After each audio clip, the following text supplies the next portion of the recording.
Hi, sorry, I was muted. My name is Dr. Bobby Sura. I'm a consultant clinical psychologist and director at Solihull Wellbeing Clinic. It's lovely to be here with you today. Today, we're going to be talking about the penny model for depression, and I'm very privileged to say that a gentleman called Stefan Charidge will be joining us. He's a Gestalt Psychotherapist by training, also an author, and clearly he's somebody that does a lot of these public speaking engagements. So depression is something that we know. Perhaps the statistics tell us that 1 in 4 individuals may suffer with a depressive experience at some point in their lives. It's becoming a bigger and bigger problem in today's day and age. There could be all sorts of reasons for that, and if you're tuning in, you may well be one of those people who's trying to come to terms with depression or trying to support somebody who is struggling. So this is part of our Wellbeing series of conversations. We try to run them on a Thursday evening weekly, and there'll be all sorts of other such programs and wellbeing conversations that we'll be doing. But for today, Wellbeing Conversations with Stefan Charidge, and I'm going to bring Stefan in. So hello, Stefan. Hello and welcome. Hi. Yes. Hi, welcome, Stefan. Lovely to have you on board today. No doubt we'll go into the penny model very, very shortly. For sure. But Stefan, tell me a bit more about yourself. Gestalt psychotherapy. As a psychologist, I'm familiar with the term, but many people may not know. Do you want to say a bit about yourself? Yeah, well, I started my training back in the late 90s and did several years of training to become a counsellor. Then did an additional 3 years at Metanoia in Ealing, London, to continue my practice as a Gestalt therapist. Gestalt therapy comes from a German word. Gestalt therapy is about completing a cycle. Yeah. So Gestalt therapy is around actually being able to mobilize and connect with what we want to connect with. Right. But there are various interruptions or beliefs that actually generate a stuckness. So Gestalt therapy is really about reviewing and seeing what was needed at the time and what's needed now for the future. And whilst I was at Metanoia, I also did a training within the Mankind Project, and I've since become a facilitator within that community, and also did some training in shadow work, which is more Jungian than Gestalt, but really very powerful work and a way of exploring, because I believe that therapy is about supporting individuals in speaking the unspoken and unspeakable, and expressing the unexpressed and unexpressible. And these different tools and trainings that I've acquired over the years have really supported me in supporting my clients. That's lovely. So, Stefan, how long have you been practicing now? Over 20 years now, and many, tens of thousands of client sessions. And many thousands of clients. And whilst working with the clients over these years, I see a bit of a pattern. I have very much a sort of a masculine brain and see patterns in the way that we are as human beings. And I would class myself as an emotional expert. That's lovely. So 10 years of practice, many thousands of clients over that time. And what were you doing before Gestalt? I mean, did you have a different career or? Definitely. I was a baker by trade.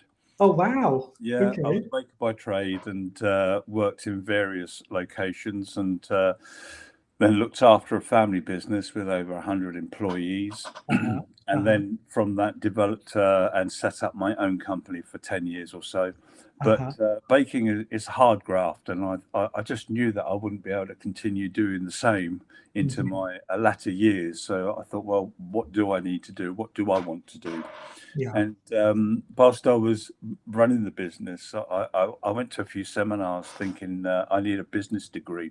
And I went along to the seminars and decided there was nothing there that they could actually teach me, because I knew best practice, but I also knew that I wasn't applying best practice. So it was more about me and my process, what's getting in the way of putting best practice, or applying best practice.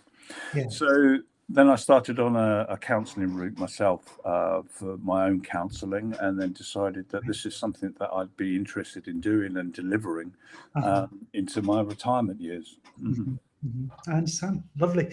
So in terms of depression, Stefan, you certainly in my practice as a psychologist, anxiety-based difficulties, depression, stress, these are some of the what we call almost our bread and butter work. There's Yes. so many people that present with these difficulties. Is that your experience too, that you've had quite a lot of people presenting with a depressive need or a The depressive? majority of people are anxiety and depression. Yes. And I refer to anxiety as fear. Right. And fear, I believe, is about stuckness, not knowing what to do or how to do it, Mm-hmm. not being able to decide what would be best for themselves or for others.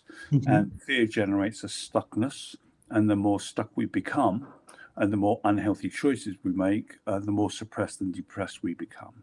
Mm. The majority of people is fear and depression. Yeah. And I work predominantly with the 4 core emotions Mm-hmm. because we are emotional beings. We're not logical, we're not rational, we're not mental beings. I believe that we are emotional beings, and our work is to get the message from the emotion. Mm-hmm. I like the emotion to be in like mold behind the sofa. If we're not aware of it, if we don't actually do something about it, it just gets worse. Mm-hmm. So we need to be aware of the message from the emotion, listen to it, and put in appropriate responses. Yeah. So, Stefan, the idea that I've heard this before and read about it before, but the 2 sort of umbrella emotions, being, I don't know whether you would use the same language, but love and fear. This sort of idea that everything else comes underneath these, whether it's hope, optimism, romance, excitement. That's all kind of a positive feeling, and fear is full of all of the other things we struggle with. Well, Would we you need go with our that fear. sort of idea? But we need our fear. Yeah. Fear gets a lot of bad press Uh-huh. because if we were truly fearless, we'd all be dead. We wouldn't bother looking left and right before we cross the road. It's And interesting. we have only just 4 core emotions, just the 4: joy, fear, sadness, and anger. Right. There is a 5th emotion, as explained within my book, and that is shame. Shame is the 5th emotion. Uh-huh. But shame is like a spinning plate at the circus act. We can't experience shame. The plate can't spin. The plate can't spin at the circus act unless it's supported by a stick. And we can't experience shame unless it's supported by an emotion. Right. And the emotions that support shame are, again, joy, fear, sadness, and anger. So somebody might smash a plate or slam a door in anger and then slip into their shame. Somebody might scream because they've seen a spider and then slip into their shame. Men might let go of some of their tears and then slip into their shame because the message is big boys don't cry. And for joy is where self-esteem, confidence, that sense of relaxation, peacefulness, and calmness live. And if somebody's self-esteem or confidence is very low, you'll see this demonstrated where people buy raffle tickets to win the cuddly toy in the raffle.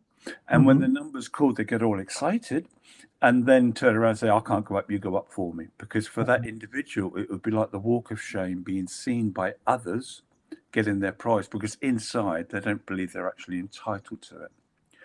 The shame is always supported by one of the other emotions. And fear and joy, they live on a seesaw. And if the fear is up, then the joy is going to be right down. Right. So if fear is up, then confidence and self-esteem is going to be low. And my work is predominantly to bring fear down, and as fear comes down, then joy automatically comes up. And what we like is a nice sort of like gentle seesaw motion. We want a bit of fear and excitement in our lives. That's why roller coasters and theme parks are so popular. We like that little buzz inside. But if fear becomes too big, then we can be stuck in that position.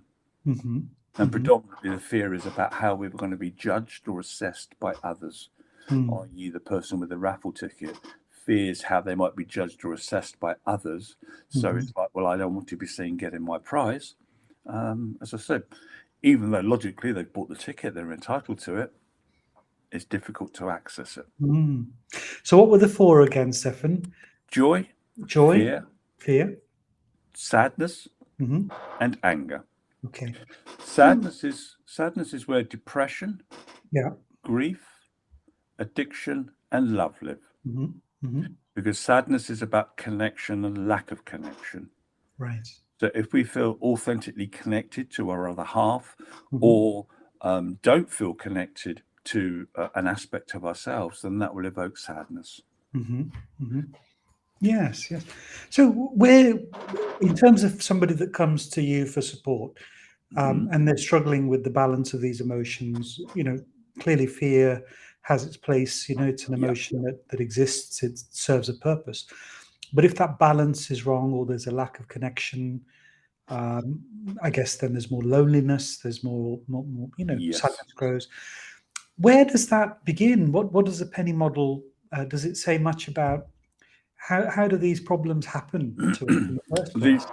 The penny model doesn't explain how it happens, Mm, but ultimately fear starts with a historical trauma. right. So whether we have a little trauma or a big trauma, I liken trauma and all of our emotions to sugar. Hmm. If I gave you a teaspoon of sugar or 20 tons of sugar, it's still sugar, a little Yeah. bit or a lot. And there's like a sliding scale. And there are lots of different words for anger: niggled, annoyed, agitated, frustrated, but they're all anger words. And Yeah. all of our descriptions of our experience will fit into one of those four emotions. Hmm. Whereas the Gestalt cycle, I think there's 8 different points and there are 8 different reasons. So historically, there'll be a trauma, and this is small Yeah. and this is big.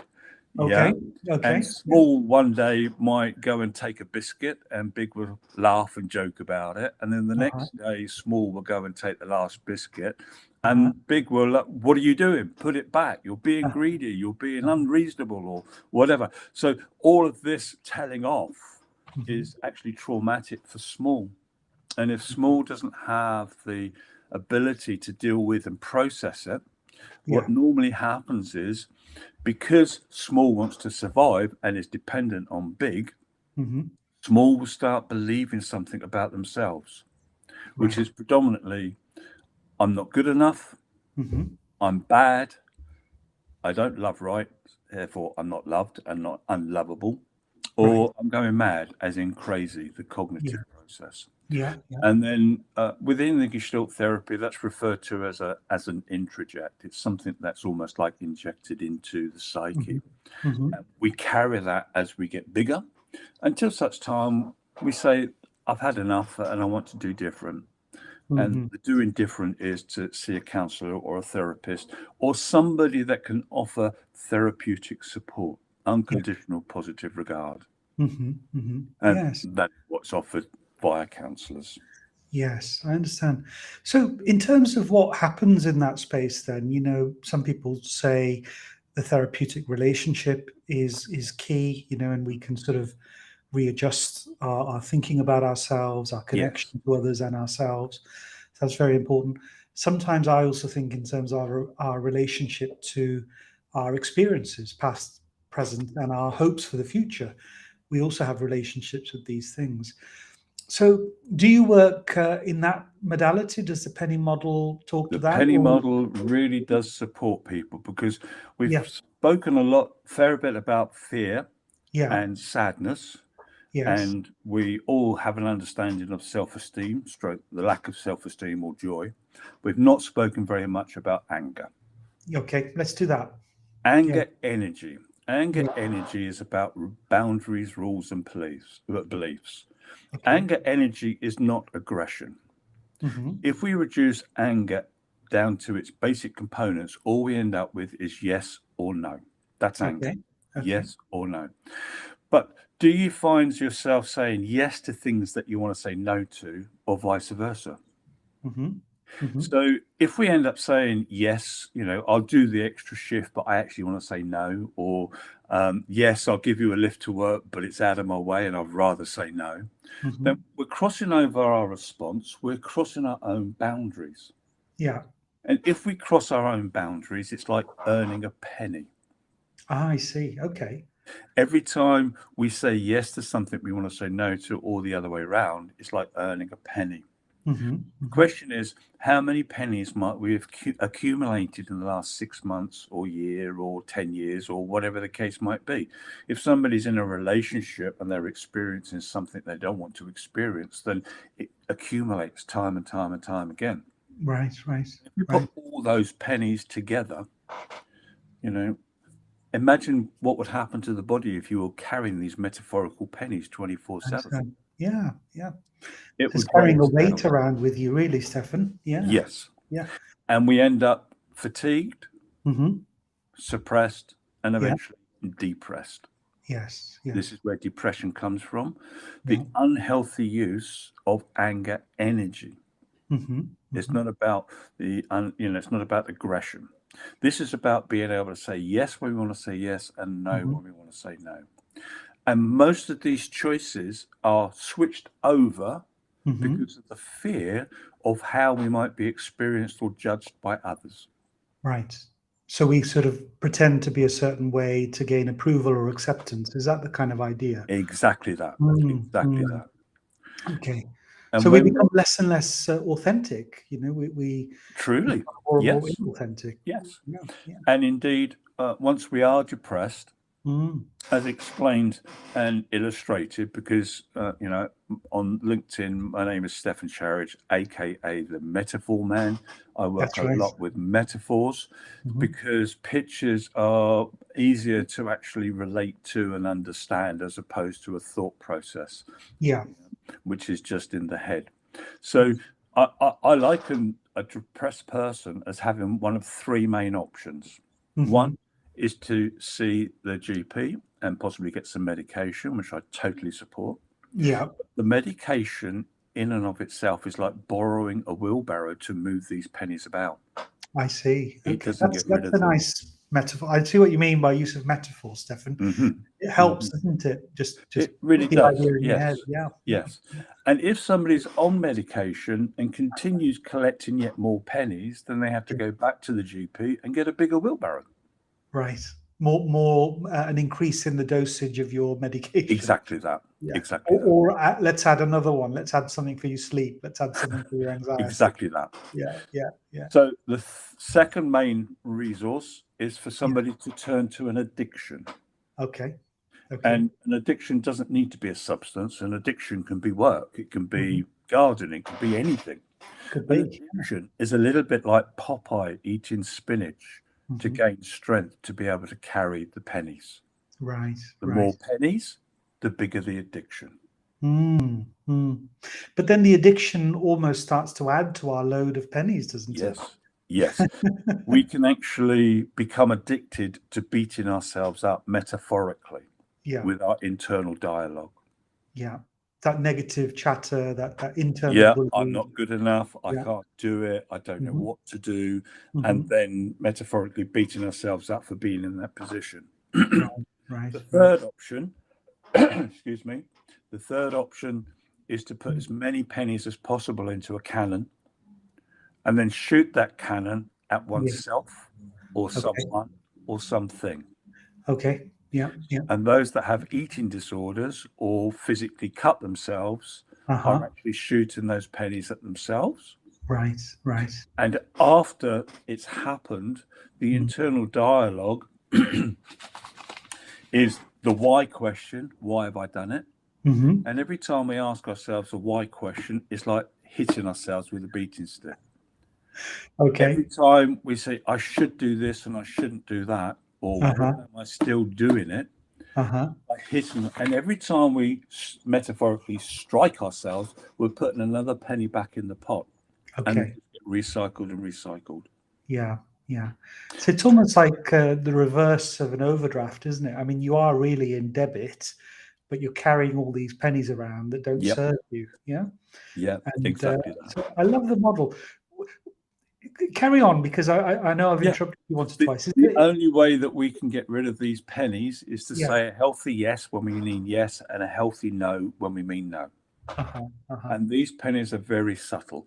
You can actually earn a penny by saying yes to a cup of tea when somebody offers you a cup of tea, but inside you'd rather have a cup of coffee. Right. Not wanting to confuse the person or have them judge you as Uh-huh. being awkward or fussy, it's easier to say yes to the tea, but that's an unhealthy yes, and that's another penny. The work is Mm-hmm. to say a healthy no to the tea and a healthy yes to the coffee, Mm-hmm. which would probably sound more like, I'd rather have a coffee, or is coffee available? Yeah. Suiting your want. And then Yeah. the person that's offering, for them to say their yes or no. And you Sure. might get a no, I don't make coffees because, or no, there is no coffee. And Yeah. if there is no coffee, well, then you can say a healthy yes to the cup of tea because Yeah. you haven't actually denied yourself what you want in the first place. Sure. And I suppose, Stefan, in that analogy that you've just given, initially you not saying what you want might be fear driven. Yeah. And then when you don't get what you want, it might make you feel sad. Yes. And then that sadness can very easily equate to anger with them or anger with yourself. That why did Yes. I ask for what I wanted? And you're in a loop, aren't you? Really. Exactly that. So There is getting that pattern. tuned with what serves you, what you enjoy, what you like, what you want, and trying to put more of that out into the Hmm. world, Hmm. you get some of the goodness back. You get some of what you need. Yes. Yeah, and I guess people maybe develop this habit, Stefan. In your experience, is this true? Because perhaps they've got used to or have become acclimatized to not being given what they want. Yes. So perhaps through mistreatment or neglectful relationships, or Hmm. all sorts of reasons. So you almost get out of. You start to see the world as a place where it can't really give you what you want and need. Do you find I, that? I would agree. Yeah, But yeah, that is a cognitive and a thought process. yes. It's a And rationalization. it's Yeah, a rationalization, yeah. and fear only lives in the head. It's a Hmm. cognitive process. The other emotions live in the body. Okay, And okay, as a Gestaltist and a Jungian therapist, I do a lot of body work. And okay, it's actually losing our head and coming to our body that okay, change comes about, because okay. the cognition within itself is very confusing. We Yeah. end up with what I refer to as a spaghetti brain. Yeah. We have so many different thoughts and ideas and so many different options. We don't know which one to choose or which is which. And if I was to ask you, which is the longest piece or the shortest piece, the only way that could be determined is by taking out each one and lining them up. Okay. And when I work with clients experiencing a high level of fear, stroke anxiety, Yeah, we break it down into manageable size pieces, and we just look at one aspect at a time, yeah, because it's like trying to sort out a big mathematical equation. It's yeah. very, very difficult to do it in the head. We need to actually get it out, externalize it. And Uh-huh. anger energy is about mobilization and making contact. Okay. And to write something or type something, we have to mobilize our fingers. We have to Hmm. mobilize our mouth and our tongue to be Hmm. able to communicate. The Yeah, opposite is yeah. fear, which is stuckness and no mobilization. Right, right. And Yeah, if we stay stuck for any period of time, it starts whipping up into an anxiety. yeah. And then if we're stuck with that anxiety, it whips up like a whirlwind into a panic attack. Okay, okay. So it's a very helpful model, and I can see why you're called a metaphor man, because you've pulled out a few props and a few sort of lovely ways to explain things to people. Because I suppose when we are anxious or depressed, the ability to think clearly, not to step out of the overwhelm, if you like, or Mm, the mm. weight that we're carrying because of these pennies, it actually becomes quite difficult. So it sounds as though you offer quite a hopeful, preferred future type approach. That there is a way to get to a different place. Would that be Definitely. a good way to put it, Stefan? There is a way to get to a different place. There is a way, definitely, to change one's life experiences. Yes. But ultimately, the starting point is to change one's belief. because Okay. a belief is very, very powerful. If someone believes that they can't change, hey, they won't. So Yes. if somebody has the belief that there is an opportunity, a way forward out there, and then they're able to mobilize towards it, which is using that anger energy constructively, moving towards a solution, as opposed to being stuck with fear and then beating oneself up for experiencing what's being experienced. Yeah. So, yes, and the speed of recovery is dependent on the individual and how much of a risk one is able to take Okay. in sharing what is true. Okay. And only when we can own and share what is true can we change it. We Okay. can't, if we pretend that we're not feeling what we're feeling, then we're kidding ourselves. Sure. Sure. And if we don't accept and acknowledge the emotion and then get the message from the emotion, it won't change. It's Sure. like pretending that, there isn't a tiger in the cage and doing nothing about it. Okay. Okay. Yeah, I understand. So it sounds as though then quite a lot of trust will be needed, and to be able to be vulnerable, take a risk, Yes. Yes. share what you really think and feel. Yes. And of course, the pennies that we're carrying around would usually make us avoid doing that because we feel people won't like what they see. Yes. So I guess your starting point, Stefan, like a lot of therapists, is to initially build that trust and that relationship. Would you say?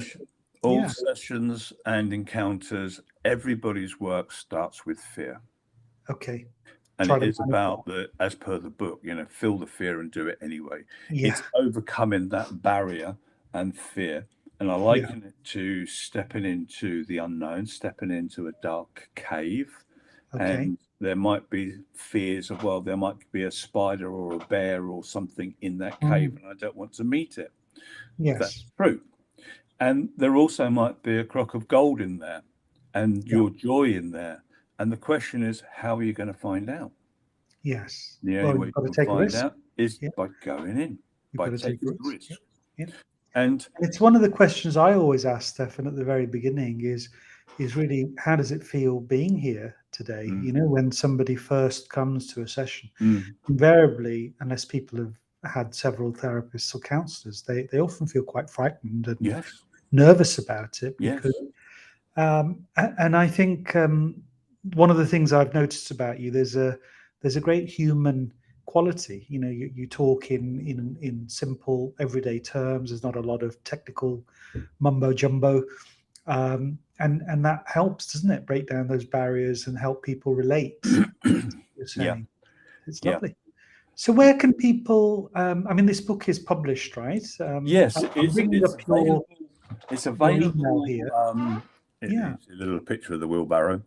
yeah. Oh, It, there it is. Yeah, it's not an academic book. It's been written to be accessible to yeah. predominantly young men because I've Uh-huh. done a fair bit of work with young men and Okay. ex-offenders. Mm-hmm. So it's a very easy read. It's very accessible. I class it as quite simple and straightforward. Yes. And indeed, the rules of chess are quite simple and straightforward, but it Yes. takes time to master. You got to learn them. Can you get it on Amazon It's or? on Amazon and it's Yeah. also available on Kindle, but it's only available on the UK Amazon, so it's not Okay. available abroad. So anybody Okay. abroad would have to go onto Kindle. Okay. And I'm popping up your email, Stefan. I Mm, mean, I always need to say this, that this channel is not sponsored in any way. This isn't about promoting any one particular book, or I'm not making anything from this sort of interaction with you. For me, it's more about when something is good, wholesome, could be helpful to other people. I just want to share that with others, and mhm. that's the aim of these sessions. So Yeah. we're out of time, Stefan, today, but it's No really worries. been very insightful, and I'm sure that people that have been tuning in and will tune in over the coming days Yes. and weeks, because it stays on Facebook, on YouTube, on Twitter. Uh-huh. I think you've streamed it on your channels as well at the same time. Yeah. So I'm sure it will generate more conversation and more people will be directed towards this book. So it's lovely. So Great. Stefan, thank you very much. And thank you. Really appreciate your time. Thank you. And what I wanted to say, just as we wrap up for today, that our next wellbeing conversation will be on the 2nd of December. I'm talking to David Derbyshire again. So many people contacted me because they missed the talk on autism, which happened 2 weeks ago.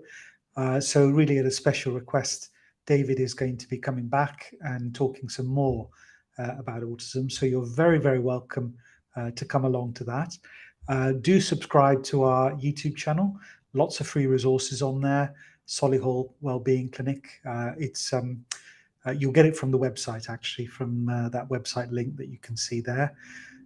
We put things regularly on Twitter, and you can also follow us on Facebook. So most things appear in all of these different settings. So thank you all for tuning in.